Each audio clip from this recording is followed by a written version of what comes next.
the summer of '56, during college break, you worked the Midwest, like Chicago, St. Louis, Milwaukee.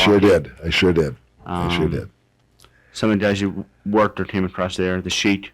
Yeah, Sheik, Wilbur Schneider, who was the one who got me to come back there for 3 months for Jim Barnett, which was just fabulous. I had a brand new Pontiac convertible. Oh God, I thought I was just the cat's meow. One of the I Gotcha things that took place that summer, which a show like this, I imagine everybody will enjoy. I had the opportunity when I was with some friends to meet this $100 a night call girl. Well, a $100 a night call girl today would probably be a $2,000 an hour call girl, inflation. Very gorgeous woman, probably in her late 20s, beautiful, lovely body. And I won't go through all the circumstance as to what I did or how I played my game to that she was interested in me. But whether it was a challenge or whatever it was, she left a message at my hotel. So I came back into town, like from wrestling in Elkhart, Indiana. So I'm back in town by like midnight. And she says, "What are you doing?" I said, "Oh, I was just going to go out and get a bite to eat." And she says, "Well, come on by." I said, "I'll fix you a sandwich."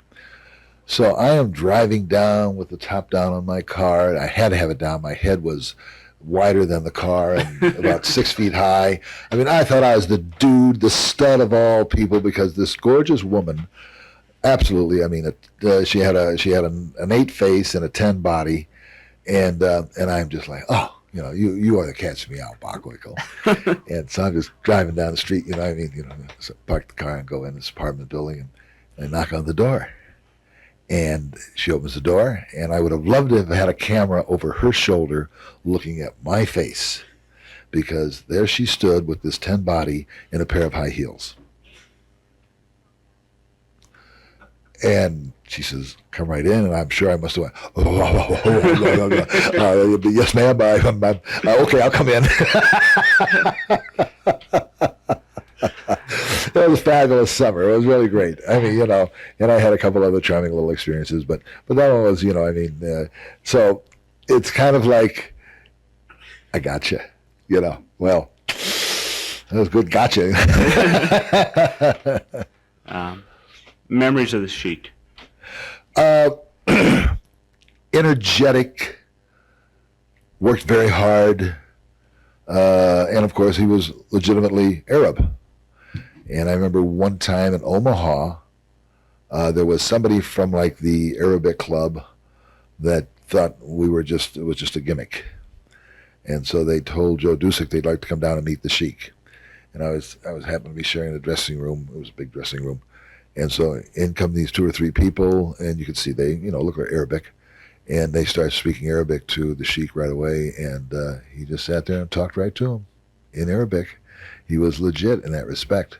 And it was just like, I mean, who knows? He could have been Al-Qaeda today, How protective of the business was he? He seems like someone who never really lived this character right to the end. Pardon? He lived this character, Yeah, very, very much so. Some people, they don't necessarily live, they grow into almost their persona. And after a certain number of years, you kind of wonder who's the real person. It's they just some get carried away. They just especially some of the muscle heads and different people. I mean, that's the it's not a. It was the one thing that I always found unique. There's something about standing in front of a mirror and lifting weights for 3 or 4 or 5 years on a religious basis and not have it affect your back of your computer, your psyche, your number one board where rationality and reasoning and all those things take place. So yeah, they remain personalities, so to speak, all the way down the line. And usually an effing headache. He was a heel his whole career, so you were a heel for like most of your career. How how is it different? He meaning The Sheik. okay. Like the reaction he would get, where it'd be almost like to a point where people wanted to kill him. Well, because he was doing an ethnic thing, and he was playing, so to speak, the race card, and Arabic men, needless to say, back then, let alone today, still have this demeanor of women are third-class citizens, and the man is the entire and the whole thing, and Allah and the whole bit, and so to do what he was doing back then was equally as aggravating, so to speak. So he wasn't. To a certain extent, he was on the square to a great extent, and the Arabic world was a mystery then, as it is in a sense today, and as they seem to be wanting to hold the Arabic world back from coming into the 21st century. So many of them, so many of the males in the Arabic world. It's just a tough transition for them, for the men to have to realize that they've got to give up so much of what was male only type thing, So the Sheik back at that time, in a society which was less permissive as far as we were concerned, he was to a certain extent, an extreme animal. But as far as his work ethic in the ring, very professional, worked hard, busted his butt. When the bell rang, he was there. Yeah. Another guy that you competed against during that summer of '56, Hans Schmidt. Oh, God. His persona, needless to say, was perfect following the Second World War. His ability in the ring, it was kind of like trying to hit a mechanical man that just kept knocking you in the head and putting lumps all over your body. And I didn't wrestle him that much, thank God. But it was just, and I'm talking about, for instance, Wilbur Schneider, who wrestled him so very much. Every time he realized he was wrestling with Hans, he just, oh, God, why are they doing this to me? Don't they like me? And there were just some guys who, they couldn't do anything smooth and nice no matter how hard they tried. And he'd just kick you and stomp you and thump you. And it just this much would get it done really well, and he's doing this much, so, yeah. Potato City. Oh, God, yes. Potatoes on potatoes. Yeah. And I'm being told this more often than not by the other guys because I didn't have to work, because I was just preliminary at the time. I was in main event. I was just not even semifinal that much. I was just pretty much preliminary. I was just starting. Angelo Poffo. Superb. Excellent technician. I learned a lot from him. He'd show me stuff and learned a lot of great moves and always fun and challenging to get in the ring and work with. You go to Texas for a little bit, I guess, in '57. Yeah. Bull Curry. I was only down there for a very short period of 2 time. months, maybe. Because Jim Barnett called me and said that Pedro Martinez was looking for a new baby face, and he said, I told him you, and he said, so give him a call. And I'd only been there for not even a month, and I went into the office and I said, I've got an opportunity someplace else. And usually, if one promoter gives you that big of a push and the stamp of approval to another promoter, you're gonna make some money. So I had just drug my wife and my 2 children, or my baby.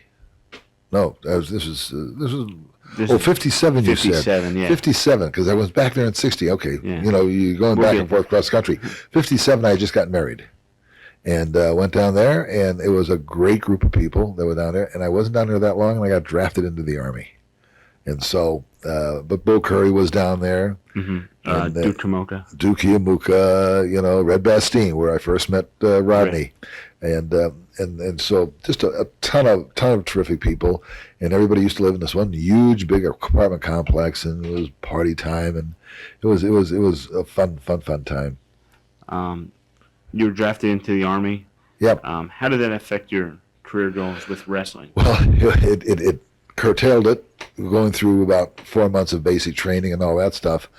And I hustled around enough that I got myself intentionally stationed at Fort Ord, California, which is right by Monterey, California, which is right by Pebble Beach and beautiful part of the world. And why an Army base was right there, but it was. and at that time, you either went to Korea and just sat and looked across the fence, or you went to Germany and just did administrative. So I was a clerk typist in the Army. And so I got myself stationed right at Fort Ord, where I took my basic training, and was able to pull it off. And then I worked in the San Francisco territory under the name of Dick Warren. And you don't ask the Army ahead of time, can I go do this? And they'll say, no, you can't. And then if you sneak and do it, you've already broke the law. If you just go and do it, what are you doing that for? You're not supposed to do it. Oh, I'm sorry, I didn't know. Don't you do it again. Boom. So I'd have been safe. So I never asked anybody. And I told promotion, Joe Malkowitz, I says, don't put my picture in the newspaper. And so one day I get called over to headquarters company. And as I walk in, I can see the first sergeant's reading a newspaper, and one of the other clerks that was in there, like myself, he went. So I go, ooh, okay, something's up. So he walks over, he says, Bockwinkel. He says, you know this guy, Dick Warren? I says, yeah. He says, they tell me that I could have he looks like my twin brother. He says, yeah. He says, you ought to team up with him when you get out of the service. I says, yes, Sergeant, I think that's what I'll do. Boom. So it worked out well. I guess during that time period, you got to wrestle Buddy Rogers. Yes, I did. In the fall of '58, I think. Yeah, right, exactly. And Buddy was unique in the sense that he would come into a territory, and at that time, he was kind of like a fix-it man. He would come in and he'd make his own assumption of the talent that the promoter had, and promoters kind of gave him, in a sense, almost the run of the house, so to speak. And so Buddy says, I want to work 2 or 3 matches with this guy. And only because I was, you might say, young, fresh meat. That always gets the vultures out of the rafters much faster than old, stale meat, which is not necessarily that attractive. And so I had an opportunity to work with him, and it was good. Good experience. Being second generation, did a lot of guys, like the veterans, were they jealous of your upbringing, or were they more receptive to it? I think they were more receptive to it, because it's almost like anything else you do. You earn credits going through something, and the fact that your father did this, and especially if they knew you enjoyed what you were doing and everything else, then you kind of got credit for your father's credit, as long as he was a pretty decent human being. Mm-hmm. Guys coming into the business, around the same time as you did, were they jealous towards you then, since you had that upbringing? Or I think not necessarily jealous as much as maybe a little bit envious, because they could see I could walk up to guys who had been in the business 20, 25 years, the Tony Morellis, and talk to them and see that you might say I had just a little bit more of an in, because of my dad being in the same profession and working at the same time. So, they not jealous, but a little bit envious possibly. Because you like to have entree in whatever profession you're in. If somebody's going to be able to tell you about all the newer cameras that are coming out, and this guy's been at it for 30 years, you want to go talk to him, And same thing.